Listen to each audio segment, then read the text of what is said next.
Brown bears, black bears, white bears. It doesn't matter the colour of the bear. If you go one-on-one, you're going to be seeing the colour red, and it's going to be coming from you, brother. Welcome back, guys, to Fog Entertainment. As Morgan Jones once said, I see red. And yeah, tonight we've got a bear fight between some bear that's got no name and Brienne of Tarth. So therefore, you'd expect her to die, but why would she die when we've got Jaime Lannister to tag in? Jaime Lannister. Now, you got to tag him in with the left hand because I believe the right hand's gone. So. The right hand is gone, but you mentioned Fear the Walking Dead. This will be the last mention of Fear the Walking Dead because there'll be no actors.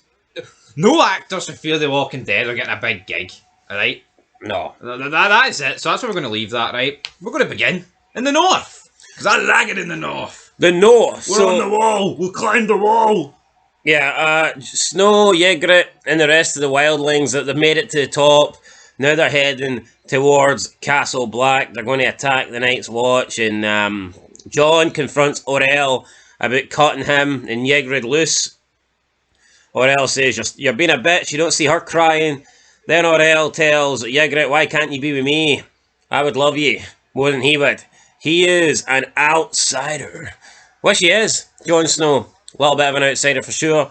And that's really it. Ygritte and Jon Snow, they continue their relationship. She makes fun of the way... Well, I mean, she doesn't really seem to know the words that Jon Snow knows, so maybe a better education. Which I could certainly understand, considering... Ned Stark brought him up. Aye, and she's a wildling that's been out in the wild, so I mean... Out in the wild! I mean, what do we make of this? I would bet big money that Ygritte dies from the next couple of episodes. Could happen. As I mean, Jon Snow says, here, every boy in the north heard your stories about how your crew, the wildlings, lost every battle they were ever in. They just don't have the numbers. I mean, look how many numbers they lost scaling the wall. You know what I mean? If they did, I mean, bear in mind they probably had to do this 6 times. They probably lost like a third of their army. Don't have the numbers, don't have the weapons, don't have the money, gold, dragons, don't have shit. You ain't got nothing. I just hope Jon Snow can get back to the fucking, the crews that actually matter. You know what I mean? Before it's too late. Jon Snow's going to get back and everyone comes dead. Jon Snow's wasting his screen time with these fucking jobs. Beyond the wall. Aye. I mean, it's like he's not even a part of the show. It's like anything that happens beyond the wall is pretty much irrelevant. Yeah. So unfortunately, Jon Snow's irrelevant at this moment in time. Do you know? No, I know. I mean, it is what it is. I mean, I want Jon Snow, to return. Back in the big time? But I don't think he will. Honestly, I don't think Jon Snow will be seen, till it matters, to, season 6 or something. Yeah, he doesn't want Ygritte to die, and he believes that's exactly what is going to happen if they attack the wall. Attack, attack, attack! And they are going to attack the wall. They didn't climb it for no reason, so, I mean, they're coming after them. I'm coming. Nobody can stop me. Yeah, they're definitely going to come after them, so it is what it is. We'll have to wait and see. Let's talk about Theon Greyjoy. Yeah, let's talk about Theon Greyjoy then. He's still being prisoner. 2 women come in and molest him. But it is what it is. It's weird, because scenes like this, they're like, oh, look, they're being nice, even though I didn't want them to. But see if this was 2 guys coming in, fuck me, people would be losing their shit. But not the problem is... Then 2 guys literally do come in. Yeah, the 3 guys come in. Steven Seagal. They cut his dick off or something, brother. But see this, right? See from about 10 seconds when these 2 women walked in, you knew Ramsay Bolton was behind it. But it is so fucking dragged out to Game of Thrones orgy levels. It doesn't need to be dragged out, you get it? You know what I mean? But they drag it out, and then Ramsay Bolton with the fucking... comes out, man. Starts playing the trumpet or whatever it is he's playing. Aye.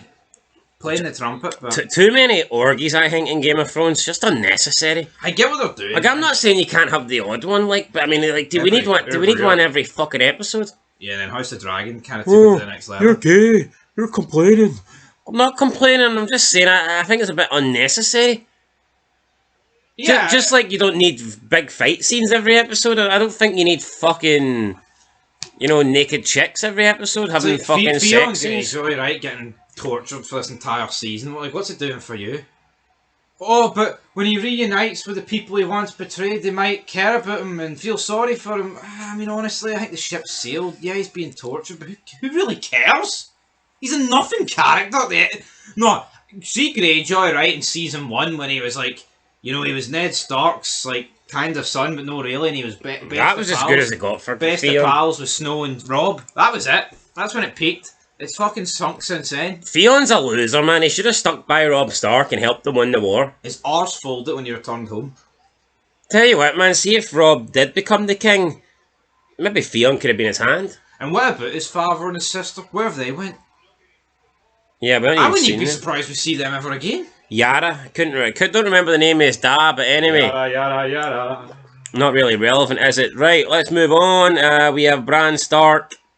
Don't care. Honestly, the worst Stark by far. Yes, the other one's pretty shite as well. But the woman basically just goes on a rant here, but she served her person before her, and then you need to tell us what you're talking about. Hold on. Anyway, let's go to Yunkai. Aye, Daenerys then marches into Yunkai and she gives him an ultimatum here. Either free the slaves or we'll kill you all. So she gets offered a gift, she gets offered gold and ships and all this stuff. But in return, she offers Razdal, I believe he's the leader of Yunkai, she offers him a gift, his life. Maybe you could say it's the Robb, right, of Mormont and Sir Ballister, Selmy, right?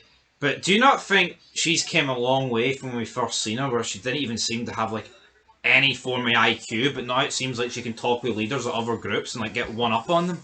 Or is that just the agenda the show's going for? You're right, the rise to leadership. Could be Those two speaking in her ear, but essentially this guy's like, I'll give you all the gold and all the boats. She's like, no, I want all the slaves.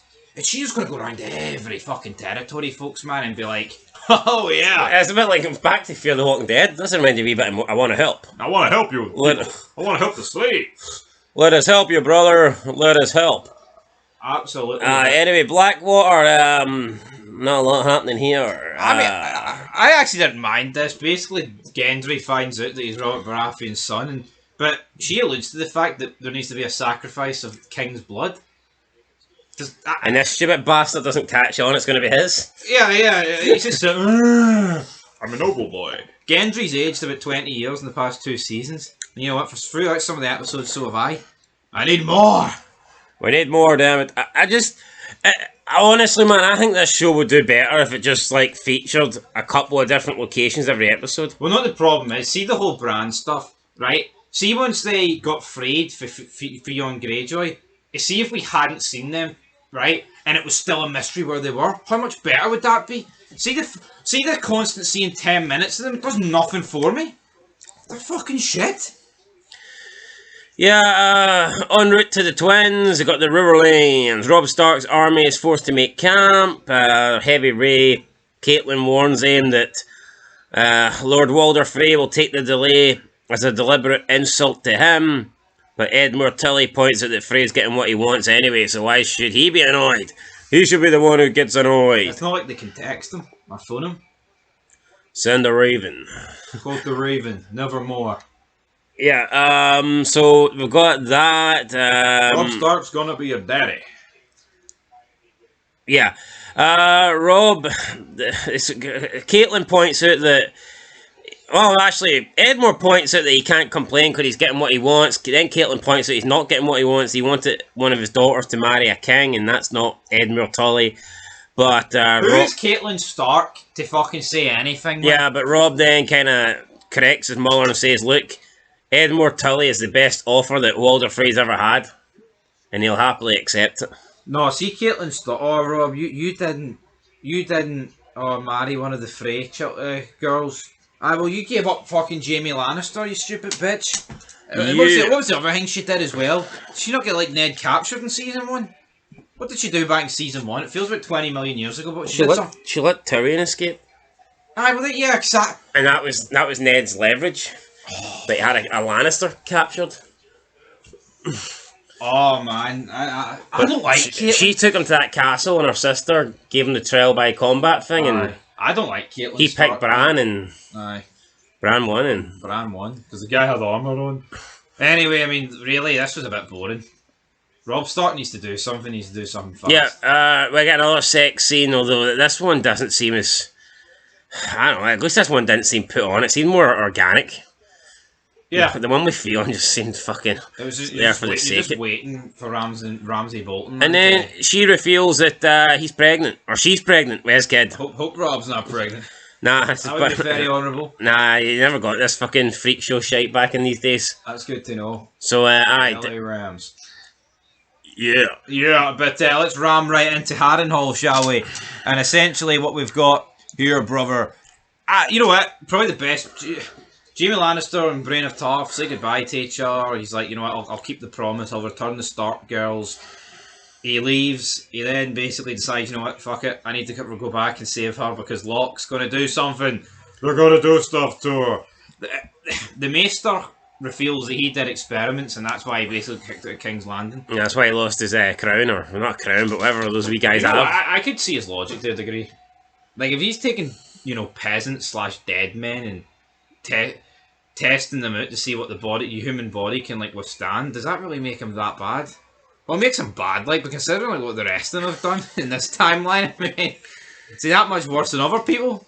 True, so, I mean, that's why he got kicked out. Jaime then goes back to make sure Brienne is okay, and when he gets back, Brienne is fighting a fucking bear. A big, massive bear. She's in the bear pit with a wooden sword. She's not even got a real sword. A wooden fucking sword.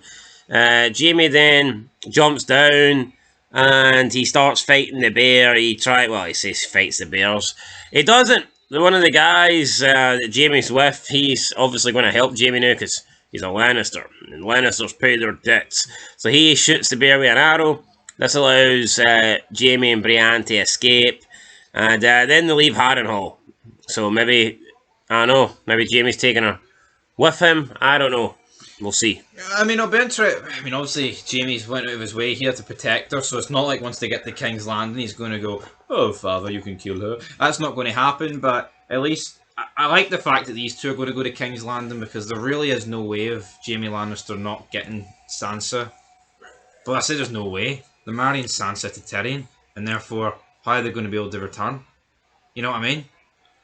I mean, Jaime Lannister can try all he wants. Brienne of Tarth can do it. But that's another thing, right? Why it's fucking ridiculous for Caitlyn to put this plan in motion about 1,000,000 years ago.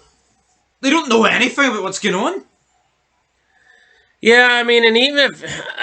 it just...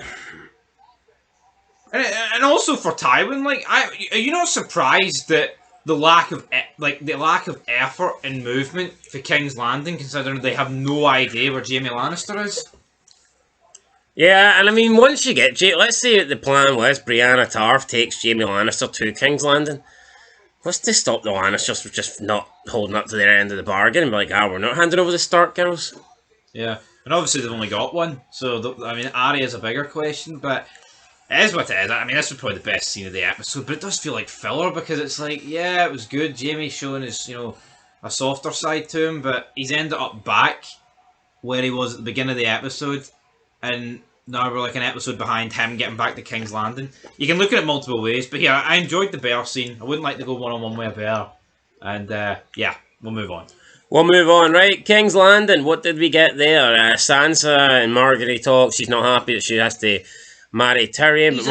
He's a dwarf. Margaery doesn't think it's going to be that bad because, I mean, he's not the worst Lannister and he's never really treated her badly, so it's not the same thing, though. I'm assuming the children you have with Tyrion would be dwarfs, yes? That's the way it goes in the dwarf world.